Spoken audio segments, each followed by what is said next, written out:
ზოგი ძაღლი იპარავს საჭმელს. ზოგი უბრალოდ არ ეკარება თუ არ უთხრეს რომ მიირთვიო. რატომ ხდება ეს? თუ დიაღზრდის ბრალია თუ ხასიათია ასეთი? პირველ რიგში ალბათ ეკრანებს უნდა მოვაშოროთ ბებიები და ბაბუები, იმიტომ რომ ძირითადი პრობლემა ეგ არის, რომ თვალები აქვს კეთილი და მშიერი და შია. პირველ რიგში მაგიდაზე არ უნდა დავტოვოთ საჭმელი. სამზარეულოს კარები მოვხუროთ და დავიწყოთ შეჩვევა და სწორი აღზრდა. პირველ რიგში კარგი იქნება რომ შევასწავლოთ ძაღლს თავისი ადგილი, მაგალითად იქნება თავისი საწოლი, ან შეიძლება დივანიც იყოს ვისთვის როგორ, ჩემთვის მაგალითად არანაირი პრობლემა არ არის ეს.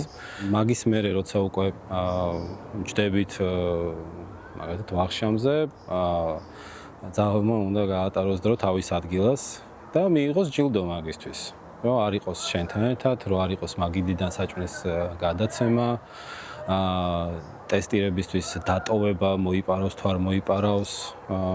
ჯერ უნდა ვასწავლოთ თავისი ადგილი, ბრძანება არ შეიძლება. ზოგი ფულს ასწავლის მაგალითად, ანუ უბრალოდ არა.